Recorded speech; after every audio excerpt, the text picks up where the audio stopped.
The United States Navy operates in a dangerous world. Success and even survival depends on thousands of critical decisions made every day by sailors in all kinds of situations. Successful decision-making is based on our core values of honor, courage, and commitment, and strategies that are shaped by training and experience. Making critical decisions at the right time takes moral courage and integrity. And one critical decision that you might be called upon to make is responding to a potential suicide. It could mean the difference between life and death. Suicide is both a national problem and a military problem. Suicidal thinking can affect anyone, civilian or military, active duty or reservist, young or old, rich or poor, male or female, officer or enlisted, overseas or stateside. Typically, suicidal thinking is brought on by an underlying mental health problem, such as depression, anxiety, or substance abuse, combined with stressors such as relationship problems, legal problems, or financial problems. Every day, people face these kinds of stressors with no thought of suicide. It's the underlying psychological problem that affects a person's thinking and judgment. Suicidal thinking is not a normal response to stress, so it's important that we act to get help for suicidal people early, before it's too late. To do that, we need to be able to recognize some key risk factors for suicide. Key risk factors are mental health problems, as we mentioned before, such as depression or alcohol abuse. Suicidal thoughts, which are often hinted at or discussed with others, and a previous suicide attempt. By being aware of these key risk factors and knowing how to respond, we can save a life. It's all about having a strategy for making the critical decision and knowing where to get help. Alcohol abuse can cause serious problems all by itself. If you combine it with one of the stressors we mentioned earlier, such as financial difficulty, it can cause a rapid downward spiral that must be stopped early. With PO3 Holden, he had a bit of a drinking problem, but then he hit some financial snags, and his problem went from bad to worse. I just finally had to step in and do something. It's a good thing I did. You're late again. This is the third time in 2 weeks. I can smell alcohol in your breath. I'm gonna have to put you on report. Well, Creer, you do what you gotta do. Is the problem with the credit card company getting worse? Look, let's talk about it. Maybe I can help. Can you just let me alone, okay? Don't go anywhere. I knew I had to do something, so I decided to get my chain of command involved right away. I decided to talk to my division officer. But it really started to worsen once he got behind on some credit card payments. And one problem fed the other, I'm sure. Yes, sir. It just started a downward spiral that's really gotten out of control. I think it's pretty serious. If that's the case, I want you to take Holden to medical right now. If he has alcohol in his breath, he'll need a fitness for duty evaluation anyway. Aye, aye, sir. So you feel like you've gotten in way over your head. It didn't take me long to figure out what was going on with Holden. I mean, we see this kind of thing a lot. And what you have to be on the lookout for is whether or not the person is thinking about suicide. And you can't be shy about asking either. Thanks. All right, tell me. How'd it go with Holden?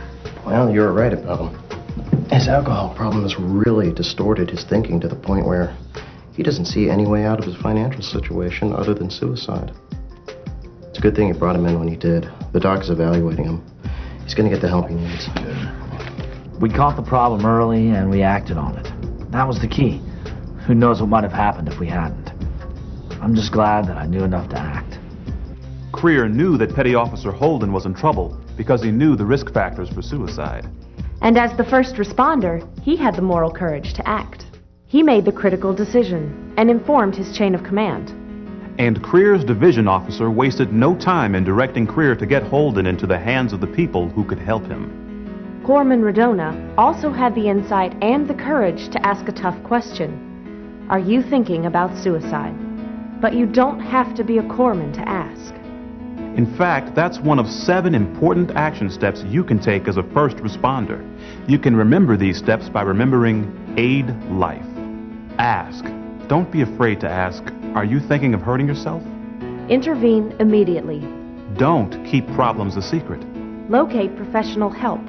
Inform the chain of command. Find someone to stay with the at-risk person. And expedite. Act now. There is no honor in suicide. It contradicts the Navy's core values and the leadership traits we believe in. But it's easy to fall into the trap of judging a person who seems suicidal. Although there's no honor in suicide, there's no taboo against talking about the problem. As first responders, our job is not to assess the reason behind the problem, or to make any assumptions, or to judge the person at risk. Our job is to get the person help, whatever the reason for the problem. Here's a situation in which it would have been very easy to sit in judgment and make wrong assumptions, with potentially tragic consequences. Well, I had a problem with one of my petty officers. A third class named Carter, young woman, first time out at sea, kind of homesick. But I mean, who isn't their first time out, right? But it seemed that there was something different about this situation.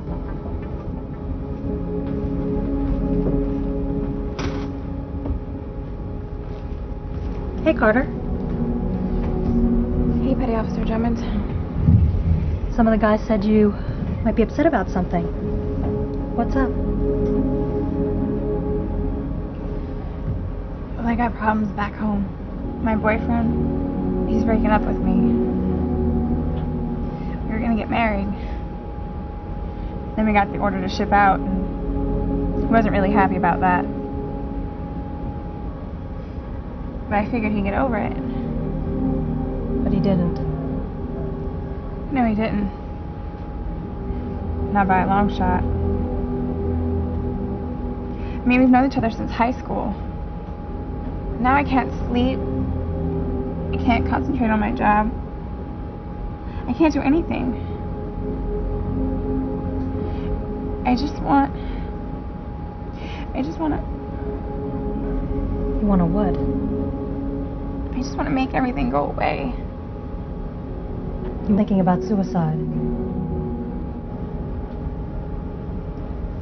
Come on, Carter, let's go back to the shop. Come on, Carter, let's go. Come on, now.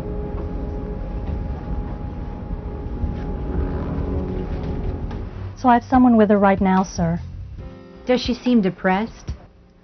Well, I'm no expert, ma'am, but I think she was thinking about suicide. Petty Officer Drummond, I don't think so. We've all seen this kind of thing before. You know, the kid who gets the Dear Jane letter. Carter was all the time griping about being deployed because she knew that her boyfriend would leave her if she was sent to sea. Carter just wants to get out of the Navy, that's all.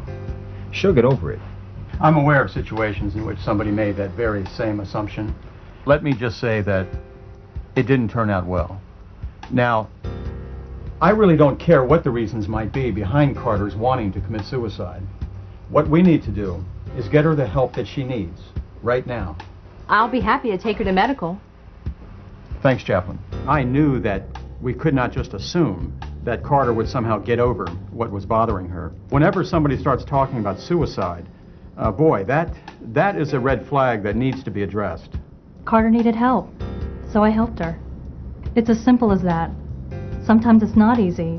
In fact, sometimes it's really hard, but I really believe in shipmates helping shipmates, no matter what. Drummond didn't hesitate.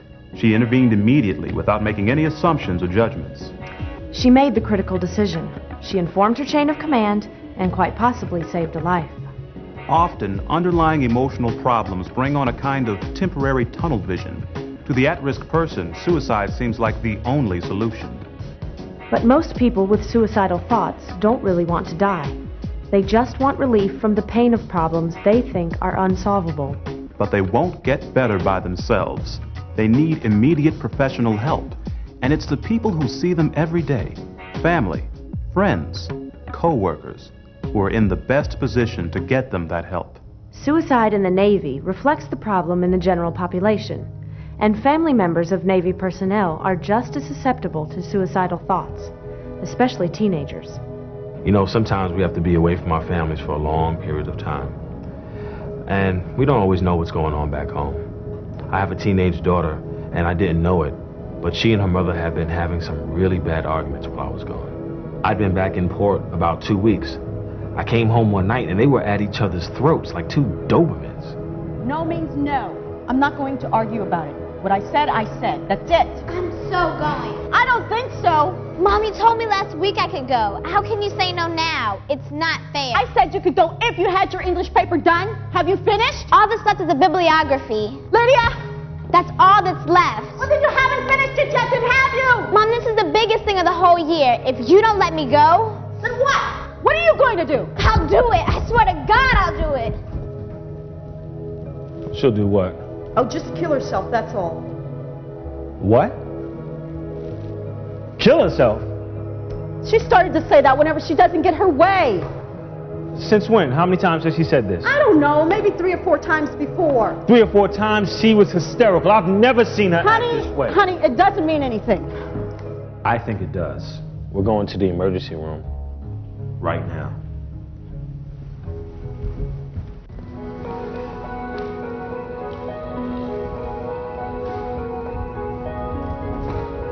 Okay, I think I'd like to talk to Lydia a little bit. Just Lydia. You can wait out here. Won't take long. I have to tell you, Marie and I were anxious. I don't think she had realized how serious things were with Lydia, but I knew that teenage suicide is a bad problem. Well, I think Lydia has settled down quite a bit. Why don't you come in?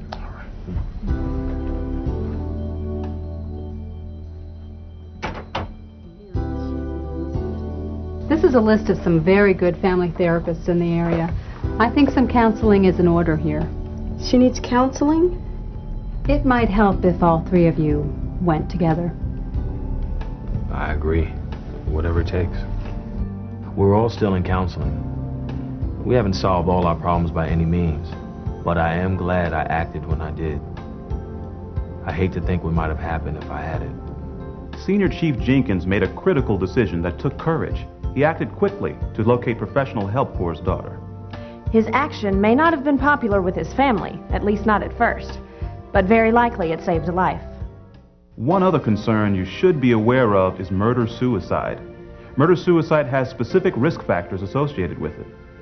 Usually, both the murder and suicide are premeditated, and the suicide typically occurs within a week of the murder. The majority of murder-suicides are perpetrated by men, motivated by intense jealousy and fear of losing an important relationship. Often there is a history of domestic violence. Remember, as first responders, our job is not to assess the reason behind the problem, or to make any assumptions, or to judge the person at risk. Our job is to simply get the person help, whatever the problem. Make the critical decision, inform the chain of command, and quite possibly, save a life.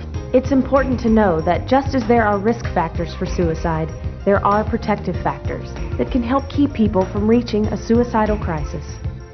Acceptance and support from others, handling problems before they escalate into crises, healthy lifestyles, good coping skills, a belief that it's okay to get help, spiritual support, and strong cultural and religious beliefs against suicide. By reducing risk factors and strengthening protective factors, we can help prevent problems that contribute to suicide. And that means taking specific early actions to promote unit cohesion, camaraderie, and social support, becoming involved in the community life of the Navy, and working together to develop a sense of reward in serving the mission of your command. These are complex and difficult problems, but professional help is available through Navy Medical. If any of our shipmates show signs of needing help, then we must immediately act to get them the help they need. Remember, suicide is a real problem that affects everyone, but it can be addressed successfully. Lives can be saved by you. Remember, aid life. Have the moral courage and integrity to make that critical decision. Take action, intervene early, and save lives.